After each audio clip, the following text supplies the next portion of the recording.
here in Las Vegas outside of Hell's Kitchen. I'm getting ready to go in and try some of Gordon Ramsay's famous Sticky Toffee Pudding.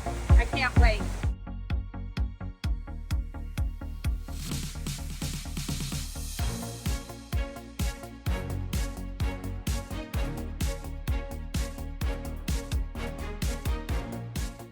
Over the holidays, I went to Hell's Kitchen in Las Vegas and I tried some of Gordon Ramsay's famous Sticky Toffee Pudding.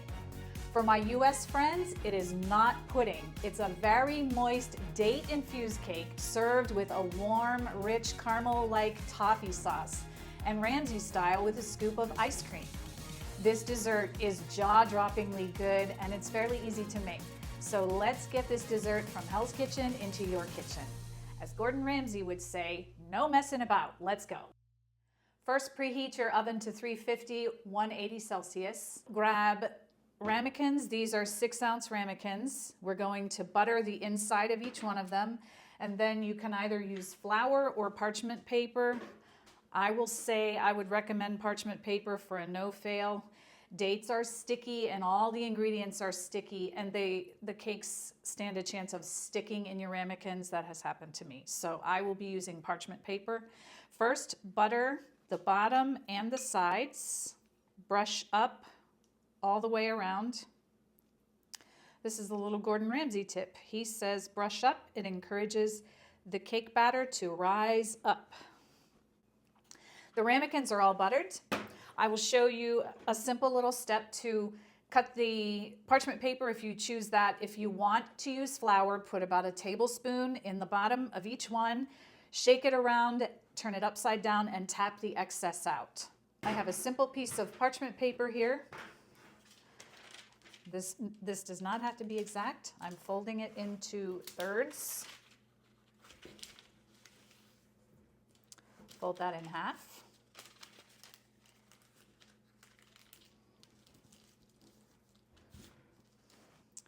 Put a ramekin on top, trace around it with a pencil.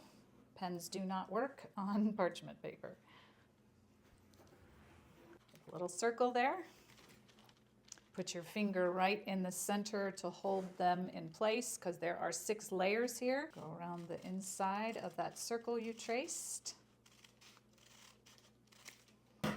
And now you have 6 little liners for your ramekins.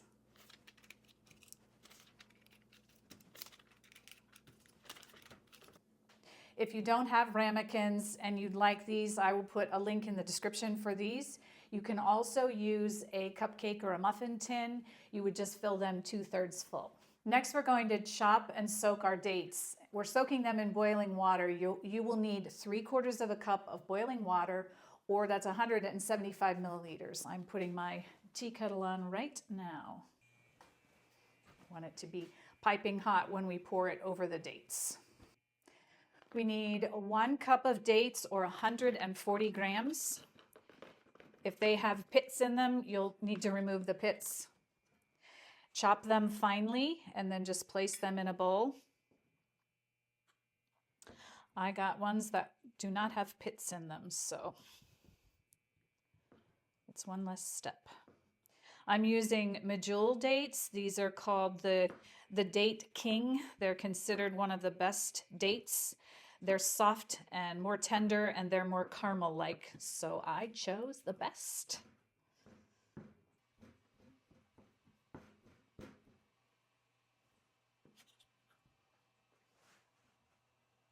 I just poured 3/4 of a cup or 175 milliliters of boiling hot water. I am adding 1 teaspoon of baking soda onto the dates. Just going to sprinkle it on there. Pour the hot water over. You may see some bubbling and fizzing. The bicarb reacts with the hot water and the dates, the acid in there. We need to set the timer for 10 minutes and let this just do its work. The baking soda is breaking down the texture and the structure of the date. We want this to be really soft and mushy so that we can make it into a puree. So this just needs some time to work its magic. I'm going to put a lid on it and set it aside and put a timer on for 10 minutes. Next, we'll combine our dry ingredients. You need 1 1/3 cups of all-purpose flour, or 175 grams.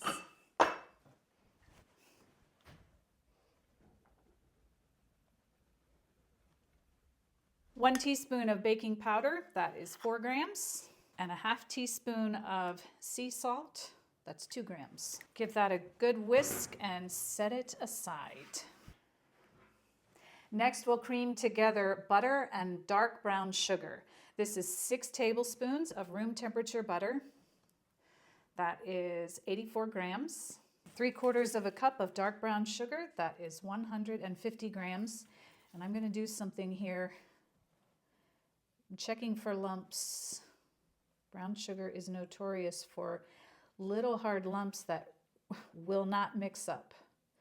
So if I find any of them, I'm removing them. Blend this until it's smooth and creamy.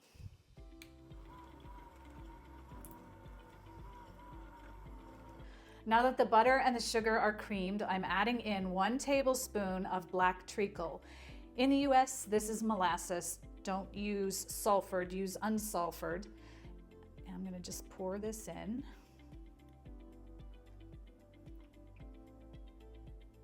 This is beautiful stuff. It just adds to the sweet, sticky, toffee-like texture that we're looking for in this cake. Give that a little bit of a mix.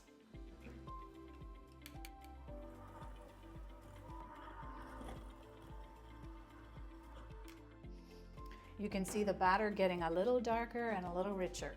Next, 2 eggs. Add the eggs in 1 at a time, beating thoroughly between each addition.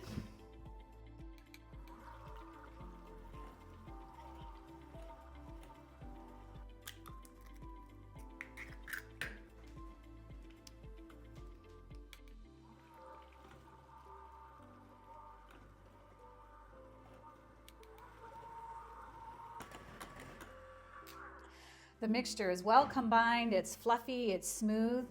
It's time to put that aside and get to our dates. The dates have soaked for probably 10 to 12 minutes. Put your date mixture into a blender, a food processor, a bowl, a container. I'm making a mess. And now you want to blend this until you have a really nice, smooth puree. You don't want a bunch of date chunks. You want this nice and smooth. It takes just a little bit of time. I'm using an immersion blender.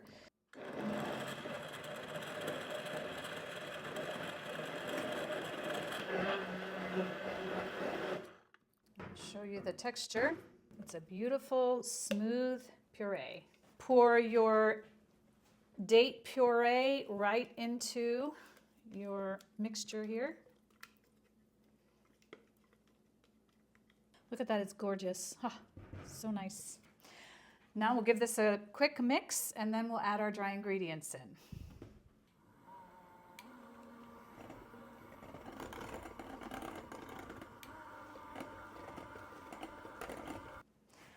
Now we'll stir in our dry ingredients. I'm going to do it in 2 additions.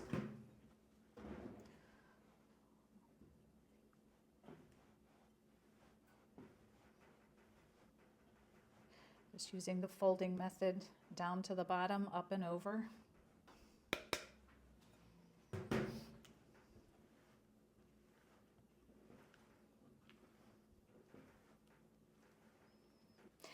Once you have all of the dry ingredients incorporated, your mixture should look smooth and glossy. You'll see teeny little bits of dates in there, but for the most part you should see a shiny, glossy, smooth mixture. Now it's time to put our batter in our ramekins. I have 2 cookie scoops here. These are so much easier to use than spooning, but however you get it in there, it's up to you. This is a number 10 and this is a number 20. And as it works out, one of these and one of these gives you about 175 milliliters per ramekin, which is 3/4 of a cup.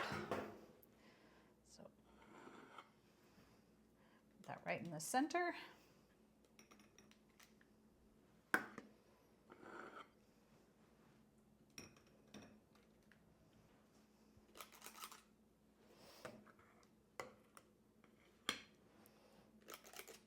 Okay.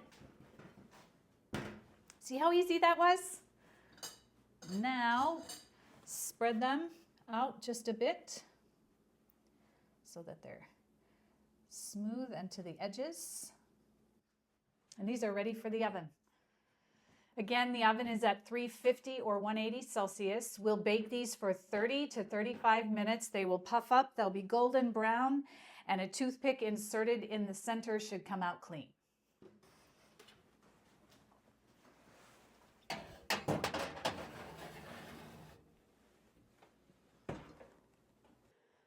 Okay, while our cakes or puddings are baking in the oven, we'll make our toffee sauce. You need a medium-sized saucepan. Put it on medium heat, and you'll want to melt 113 grams of unsalted butter. That is a half of a cup. Put that in there. And 113 grams of dark brown sugar. Again, I'm just checking for any gnarly lumps in here. I don't appreciate the hard lumps in anything that's supposed to be smooth. This is a half of a cup plus 1 tablespoon of brown sugar.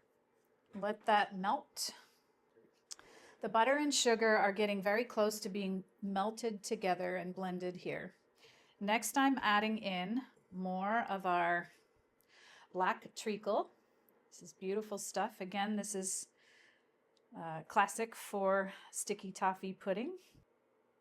This is 1 tablespoon, 15 milliliters. Give that a stir. You can see the dark richness beginning in here. The other classic ingredient, Lyle's golden syrup. This is 1 tablespoon, 15 milliliters. Add this in, and this beautiful stuff helps the mixture to not crystallize. When you're doing caramelization, sometimes the crystals begin to form. This will keep it from crystallizing. It kind of stabilizes the whole mixture, and it's really yummy and beautiful. Now we have all the ingredients in for now. Bring this to a boil and let it simmer for 3 to 4 minutes. It's just going to bubble and bubble and bubble. We're caramelizing the sugar and the ingredients. We want it to be nice and thick and bubbly. Then we'll add our last 2 ingredients in. This is simmering very nicely. I will let this go for 2 to 3 minutes now. So here's how you tell if this caramel mixture is ready for the cream, which is the next ingredient. Wooden spoon.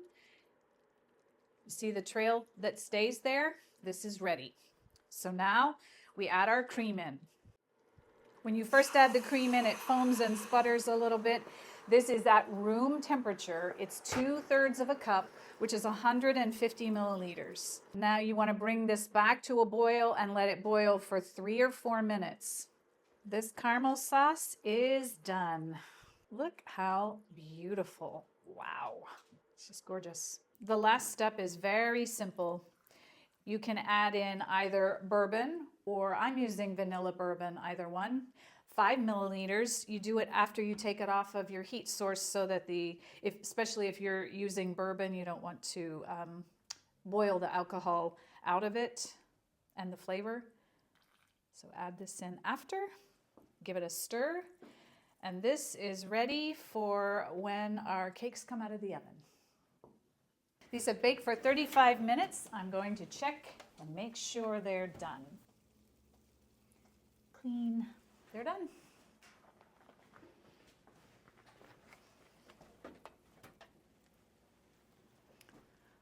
Those are beautiful little cakes. I'm going to set the timer for 5 minutes. These need to just rest for about 5 to 10 minutes in this hot ramekin, and then we will invert them onto a plate and serve them up. Okay, I'm super, super excited. These have cooled enough that I should be able to invert one onto a plate and we can have a look. I'm going to pick one up here. Ah, they are still hot. Take a sharp, thin knife, run it the whole way around to make sure nothing is sticking, because that would be sad. Take your plate,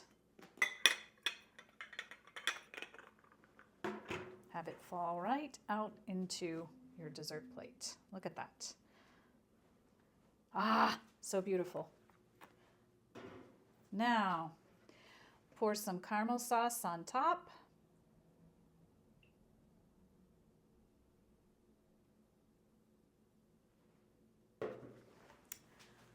Add a scoop of ice cream.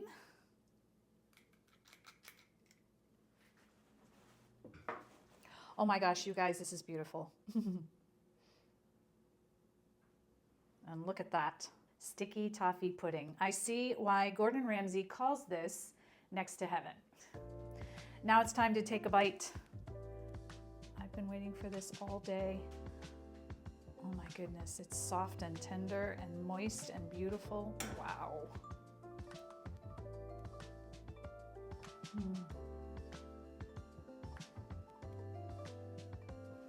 This is probably one of the better desserts I think I've made in the last year. It is sweet. The cake is moist. That caramel sauce, I could eat it right out of the bowl. The little bit of ice cream on the top cuts the sweet. This is amazing. You have to try it. I hope you enjoyed learning how to make this. We took a little bit of Hell's Kitchen and brought it into our own kitchens. This is delicious and amazing. You've got to make it. Check out my playlist. I have lots of other fun things for you to bake, and I will bake with you in the next video.